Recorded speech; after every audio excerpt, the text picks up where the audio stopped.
The call came at 4:17 a.m., one of those ringtones that sounds like it's dragging a shovel across your bones. Her brother was gone. Kyle, 32, decorated, honorable discharge. Survived Kandahar, only to get wiped off the road by a guy named Darren in a lifted F-250 who blew 3 times the legal limit and still told the cops he didn't see no one. Marla stared at the wall, holding the phone like it might apologize. Her hands trembled, not from shock but from the immediate knowing. Life just divided into before and after. She sent the HR request with tears on her keyboard. 3 days, that's all. 3 days to bury the last person who still called her Moo. She even attached the obituary link and offered to dial into the Friday sync. Trent replied in 22 minutes with his usual surgical detachment. Denied. Too close to quarter close. Client deliverables can't wait. And just like that, the grief got shoved under a corporate rug woven from Q4 buzzwords and Slack pings. Hey, real quick, if you're still listening and you haven't subscribed yet, do us a solid and tap that button. 97% of folks never do, and honestly, every single one means a lot to the team keeping these stories going. All right, back to the storm. So she showed up. Mascara dried into cracks, lips chapped from silent sobbing. Her badge still beeped green at the front door like nothing had changed. She sat through a brand strategy meeting where someone used the phrase synergize verticals, and she wondered how many verticals they'd synergize if their brother was zipped into a flag-draped bag. No one looked her in the eye. Even Sarah from Content avoided her, and Sarah once cried because Marla remembered her dog's birthday. Trent didn't speak to her until 4:03 p.m. when she accidentally missed a Jira comment on a banner placement. You're clearly distracted, he said, sipping La Croix like it made him powerful. Maybe if you focused more on the client and less on whatever this is. Whatever this was. That night, Marla stared at her brother's photo, him in a folding chair, holding a bratwurst like it was a medal. She remembered him telling her, don't let jobs steal your dignity, Moo. Not even the ones with catered lunch. So the next morning, she put on a black dress, emailed HR that she'd be out for the funeral, and walked out. Not in defiance, in duty, to her brother, to herself. She didn't know that while she stood beside his casket, Trent was already dialing HR. Didn't know her login credentials would vanish like she never existed. Didn't know the next time she'd check her inbox, it would be from her phone in a Chili's parking lot. Staring at the words, your employment has been terminated for job abandonment.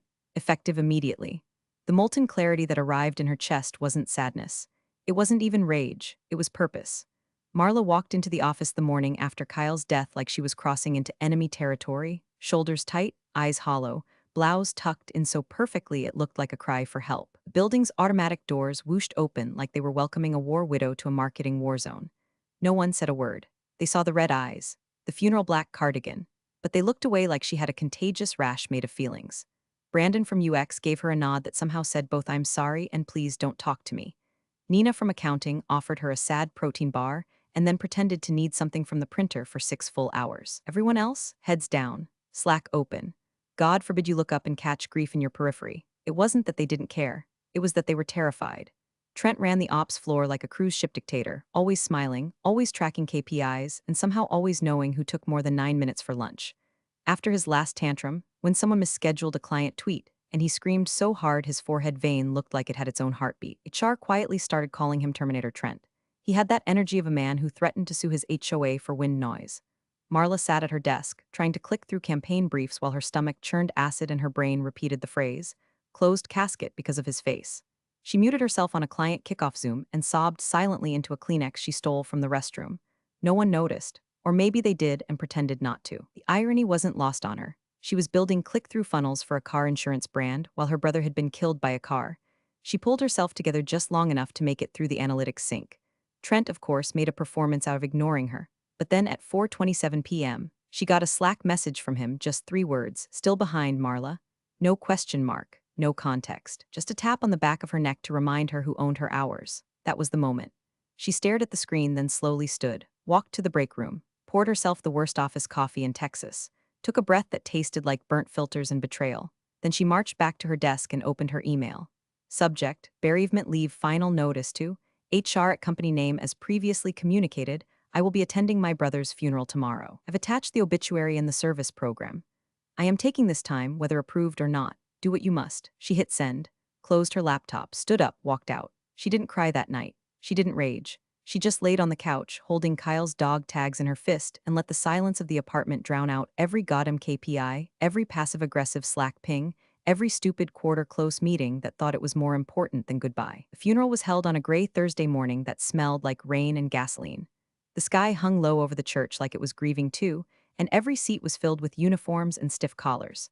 Marla stood front row, knees locked, hands clenched over a folded flag like it might disintegrate if she loosened her grip. Kyle's commanding officer cried harder than some of the family. When the rifles cracked their salute, she didn't flinch, just stared at the coffin like she could still yell at him to stop playing Call of Duty with the volume up at 2 a.m. Afterward, she rode home in silence, squeezed between her mother's grief and the untouched casserole someone shoved into her hands at the wake. Her phone stayed on airplane mode the entire time. The world could wait. The world should wait. But the world, especially the corporate one, doesn't wait for anything but invoices. At 9:13 p.m., still in her funeral dress, Marla finally turned her phone back on. A dull chorus of notifications buzzed in. One stood out, subject line bolded like a punch to the throat. Termination notice, immediate action required. She clicked. Marla, due to your unapproved absence and failure to meet project commitments during a critical period, we have no choice but to consider your role abandoned. Your employment with company name is hereby terminated effective immediately. No severance will be extended. Please return company property within 48 hours. No sorry for your loss, no thank you for your service, and Kyle's too. Just HR boilerplate signed by someone she'd never even met. She tried logging into her work email. Locked, Slack, disabled. Her calendar? Scrubbed clean like her existence had been a clerical error. Her breath hitched, but no tears came. Instead, quiet stillness spread through her ribcage like concrete setting. Rage didn't bubble, it sharpened, into shape, into intent. She stood up, walked to her closet, peeled off the black dress, and changed into a pair of sweats that still smelled faintly of Kyle's dog after that time she babysat him for a week. She sat at her kitchen table and opened her personal laptop. Every file she'd ever saved from work, every slide deck, client memo, metrics spreadsheet she'd emailed to herself just in case she opened them one by one. She wasn't even sure why yet, only that something in her gut told her this wasn't over. Not even close. She didn't want their job. She didn't want a groveling apology. She didn't even want the severance anymore. She wanted them to feel it, not because she was angry, but because she was done being erased. That night, after the email and the silence and the ache that had dried into something heavier than grief, Marla sat at her kitchen counter with a bottle of Merlot she didn't remember opening and wrote a Facebook post. Nothing dramatic, no scorched earth, just facts. My little brother was hit by a drunk driver last week. I asked my employer for 3 days off to bury him. They said no. I went anyway. They fired me. No severance, no call, no sorry for your loss. My brother served 2 tours overseas. I served 5 years in that company. One of us got a folded flag. The other got an automated termination email. She stared at the screen for a while, thumb hovering over post. Then she tapped it. No hashtags, no photo, just grief turned bullet point. She didn't expect anything. Maybe a few comments. Maybe her Aunt Kathy would try to argue in the replies again about grief being God's plan. But by midnight, her phone was pulsing like a Vegas slot machine. Shares, reactions, messages stacking so fast her screen froze twice. People were pissed, really pissed. There was a DM from her old college roommate. Girl, is this about company name? Because I have receipts. One from a woman she barely knew in HR circles. This is illegal. Let me know if you need help. But the one that made her sit straight came from MYAC, a local journalist she hadn't spoken to in years but had always liked. No fluff, just, hey, can I tell your story? Marla stared at it, her thumb hovering again. Her first instinct was to protect. Not herself, she was past that, but Kyle, his name, his memory. She didn't want to cheapen him into clickbait. Didn't want his death nestled between TikTok drama and celebrity divorce headlines. But then she remembered something Kyle said the night before his final deployment. They were eating gas station nachos in her living room, and he'd looked at her and said, if they do you dirty, moo, don't light a match, build a bonfire, make it useful. So she wrote back, no names. Not yet, but I'll send you what I've got. And she did. A PDF of the email thread with HR. Calendar invites showing the funeral date overlapped with a team happy hour titled Q4 Crush Party. A screenshot of her Slack message to Trent, timestamp 6:42 a.m. the morning after Kyle died. Just wanted to keep you in the loop, my brother passed last night. I'm requesting bereavement leave. MYA responded with a single word, got it. Marla closed her laptop. Didn't sleep. Just laid on the couch with her brother's hoodie over her face, feeling the static of something starting, something heavy, slow, and inevitable, like the tremble of air before thunder. The segment aired at 6:03 p.m. on a Wednesday, slotted between a grocery store stabbing and a squirrel rescue because local news never knows how to stack emotional damage. But it didn't matter. The piece itself, tight, brutal. 2 minutes and 29 seconds of devastation packed into a velvet-gloved punch. No company name, no direct accusation. Just a pixelated quote from the termination email, a blurred company logo, and a cold narrator voice explaining how a woman was fired after burying her Army veteran brother. Maya's voice came in soft at the end. The family asks for privacy and accountability. And then the internet did what the internet does. Someone on Reddit posted a freeze frame of the email's wording and matched it, line for line, to a termination boilerplate used by 3 regional companies. The thread exploded. A TikTok user stitched it into a teary-eyed video titled, "Tell Me Late-Stage Capitalism Isn't Evil Without Telling Me," which hit 300K likes before midnight. LinkedIn lit up like a Christmas tree made of severance letters and righteous HR fury. Every HR professional with a spine posted things like, "We don't do this where I work." Or at least, "Not anymore." Veterans jumped in next. One woman, former Air Force, wrote, "My brother didn't die in combat, but I'd have burned my office down if someone pulled this after his death. Who are these monsters?" By morning, #fired for Grieving was trending. The company's own website got quietly hammered, comments shut down, contact forms pulled. Their latest blog post, "5 Ways to Boost Your Digital Ad ROI, got radioed with hundreds of versions of try not firing someone at their brother's funeral first.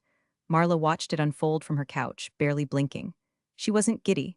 She wasn't even vindicated. It was more like watching a slow avalanche after throwing a pebble. You can't unstart it. You just hold your breath and see where it buries the bodies. Her inbox was a jungle. Former intern messaged, "Glad someone finally said something. I left because they had me padding weekly click reports." A mid-level exec, anonymous burner email, forwarded an internal memo instructing staff not to comment publicly under any circumstances. The kicker? It was dated before the story aired.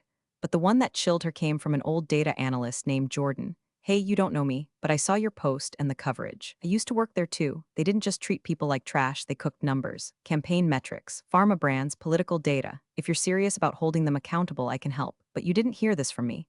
Marla stared at the message. Her coffee had gone cold. Her hands hadn't moved. Something about that last line, "You didn't hear this from me," hit her like a sixth gear clicking into place.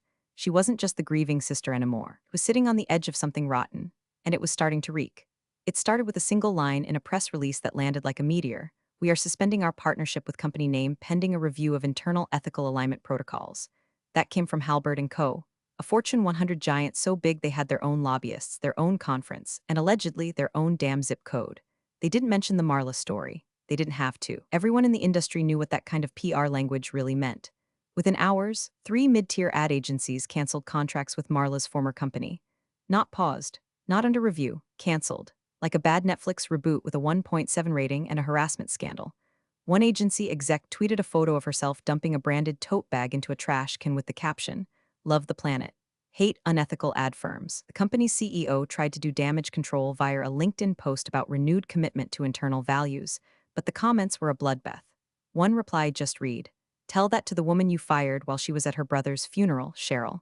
Then came Trent's moment of glory. Marla didn't see the call live. She got the video 2 days later, anonymously dumped into her inbox from a Proton mail address with the subject line, "This is your boy Trent in meltdown mode." The clip was 47 minutes of managerial chaos. Trent, in his kitchen, red-eyed and sweating, trying to wrangle 12 terrified middle managers into messaging alignment. He kept saying things like, "We can't admit guilt, but we have to look accountable. And this is why I've always hated social media mobs. No respect for quarterly targets." At one point, a junior ops lead asked if firing Marla was maybe not the smartest move timing-wise, and Trent snapped, "I don't give a damn if her brother was a Purple Heart or a Teletubby. We had deadlines." That line got clipped, captioned, and went viral on Twitter within 3 hours. It even made it into a TikTok audio remix that ended with a Teletubby marching over a grave marked Q4. Marla watched it twice, then minimized the window and opened a new spreadsheet. She'd started compiling a digital paper trail, not out of vengeance yet, but because her brain needed order. A place to put the chaos. She created columns for dates, names, campaign tags, pulled old emails she'd saved, client briefs, meeting notes, internal documents with odd discrepancies she'd ignored at the time, CTR rates that jumped 200% without explanation, performance metrics that didn't match back-end dashboards. She didn't know how deep it went. But she was starting to see cracks, hairline fractures in the pretty facade Trent had built. And when she overlaid campaign data from a pharmaceutical ad client with the internal version she'd kept on her personal drive, something didn't just look off. It screamed, so she started backing everything up. On cloud, on hard drive.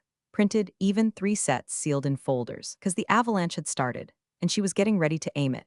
The file was buried in a folder named Q3 Triage Final, because Trent's team named things like panicked raccoons. But once Marla opened it, she knew. Knew in that sick-to-your-gut way that you don't need a degree in data science to understand when someone's been cooking the damn books. The file had 2 tabs, one marked client-facing, the other internal metrics. She stared at the CTR column, click-through rate for a major pharmaceutical brand's depression awareness campaign. The client-facing tab showed a consistent 7.2% CTR across 3 weeks. The internal metrics? 1.09%. Buried in the comments were spreadsheet notes from a guy named Vin, now long gone from the company. Trent said bump these for optics. Legal doesn't need to see this, just pitch deck version. That wasn't fudging numbers, that was fraud. It wasn't just one campaign. She found 5 others, one for prenatal vitamin company, one tied to a military recruitment ad buy. Every single one had discrepancies, some subtle, some not even trying to be subtle. And the dates, they matched the same period when Halbert and Co. had record-setting engagement per their public earnings call. Her hand hovered over the mouse for a minute. Her mouth was dry. Then she started writing, not a statement, not a confession, just a short, clinical email. No sign-off, no flourish. Just this, please find attached documentation suggesting systematic data misrepresentation by company name related to your digital ad campaigns from Q3. A full audit is advised. This communication is anonymous. Regards, a concerned former analyst. She set up a burner Proton mail. Attached the spreadsheets, the emails, the screen recordings she'd taken of the internal dashboards. Sent it to the compliance office of the pharmaceutical giant first. Then she crafted another version, with more context, more timestamps, and a folder labeled suggested violation categories, and sent it straight to the SEC whistleblower inbox. No return address, no metadata, just truth in zipped files. Afterward, she sat back in her chair and stared at the blank Word doc in front of her for 5 full minutes. The hum of the fridge was the only sound in the apartment. She didn't feel scared, she didn't feel brave either. She just felt done with hiding, with swallowing every year overreacting, every HR gaslight, every meeting where Trent patted her on the back and then stole credit for her work. She reached for Kyle's dog tags, still hanging from the lamp on her desk, and whispered, "Told you I'd make it useful." The avalanche wasn't just coming anymore. It had a target. It hit the company like a brick through stained glass. Pharmaceutical client, the one with the padded CTRs and the cheery campaign about holistic emotional wellness, pulled the plug. Not just paused, pulled, effective immediately. Their statement was short and lethal. "We have terminated all media relationships with company name following internal findings that raised serious ethical and reporting concerns." $5 million a year. Gone. Evaporated in the span of 2 paragraphs. The industry noticed. So did Wall Street. By Friday, the phones inside the company's legal department were ringing nonstop. Junior staffers started whispering that someone from the SEC had called, asking about discrepancies in campaign performance metrics, internal reporting protocol, and Q3 fraud risk factors. These weren't the kinds of questions that led to slap-on-the-wrist settlements. These were handcuff questions. Marla, watching it all unfold from her apartment with a lukewarm cup of gas station coffee in one hand and Kyle's old Zippo in the other, didn't feel joy. She felt confirmation. Like the universe finally conceded that, yes, what they did to her wasn't just cruel, it was criminal. By Monday, Trent was on sabbatical. The email came from his assistant. It said something about needing space to reconnect with his family. Funny, for a man who once said personal lives are what weekends are for. The legal team reshuffled like a deck of hot potatoes, 2 lawyers out, 1 new chief compliance officer brought in from a crisis PR firm known mostly for cleaning up influencer scandals. Internal memos leaked. Anonymous Glassdoor reviews started sounding like war crime testimonials. Then the board began to bleed. First, the guy from finance. Then the marketing lead. Then the CEO's college roommate who'd been parachuted into a strategic synergy role and never once opened Excel. By the end of the week, half the leadership bios were gone from the website, scrubbed like a crime scene that still reeked of quarterly desperation. And then someone asked Marla to speak. A mid-tier media podcast. Nothing huge, but they promised full anonymity. They even let her use a voice modulator, said it made the stories sound cooler anyway. She sat in her living room, mic in hand, headphones tight, heart still. Told them everything except the company name. Described the email, the Slack messages, the grief, the silence, the termination. And at the very end, when the host asked her why she thought they'd done it, why someone could be tossed aside like that for something so human, Marla exhaled and said, her voice deepened into a digital ghost, "They fired me for grieving." The silence after that quote lasted 9 seconds. The host didn't interrupt, the audience didn't need more. By the next morning, the clip had been shared 600,000 times. She wasn't the villain, she wasn't even the hero. She was the truth, and truth, once it's out, doesn't go back in the box. The layoffs came on a Monday because of course they did. A full 40% of the staff. No warning, no all-hands meeting. Just a flurry of deactivated badges, locked laptops, and a pre-written statement from the transition office no one had ever heard of. The official reason? Reorganization to align with evolving industry standards. The real reason? Implosion. Their website flickered in and out for days before it finally slapped up a white screen with "under maintenance, will be back soon." But everyone knew soon was corporate hospice care. Clients fled like rats from a burning yacht. Internal tools stopped syncing. One of the old project managers tweeted a screenshot of her severance package with the caption, "Cool, guess grief is contagious." Meanwhile, across town, Marla was sitting on her porch in a worn hoodie that used to belong to Kyle, her laptop perched on a paint-chipped table, a coffee mug that said Data Witch steaming beside it. She wasn't applying to jobs. She was building something. An idea she'd been sketching since the smoke first started to rise. Now it had a name, the Kyle Initiative, a nonprofit foundation dedicated to helping veterans and their families navigate workplace discrimination, toxic HR systems, and post-service trauma that corporate America pretends doesn't exist. It wasn't loud. It wasn't shiny. But it was real. She'd already lined up 2 pro bono lawyers, one Army vet turned compliance officer, and a retired therapist who said, about damn time someone did this. She wasn't looking to go viral. She wanted a structure, a shield, a lighthouse for people like her. Then came the final blow. The article dropped just before midnight. No flair, no drama. Just a headline in black font that burned hotter than anything she could have written herself. Sources confirm whistleblower helped trigger SEC probe into company name fraud. Her name wasn't in it, but she didn't need it to be. The comments section was a battlefield of former employees, industry insiders, and the internet's revenge junkies. And buried halfway down, someone had posted a real estate listing, a modern suburban home with too many open concept rooms and a sad little fire pit in the yard, listed as motivated seller, Trent's house. His LinkedIn vanished. His email, auto-reply, no longer with the company. Marla didn't smile. She didn't need to. She clicked submit on her LLC paperwork, watched the loading icon spin like a little tornado of rebirth, took a sip of coffee, leaned back in the chair Kyle once built her with leftover 2x4s, and closed her eyes as the morning sun broke over her shoulders. Grief didn't break me. It built a fire they couldn't survive. Honestly, this one hit me. Not just because of the coldness, but the precision of the response. It's proof that sometimes the best revenge isn't rage, it's receipts. Compassion may be optional in the corporate world, but consequences sure aren't. Big thanks for watching, you sneaky seniors. Subscribe to keep the coffee pot brewing revenge. Your ex-colleagues won't know what hit 'em.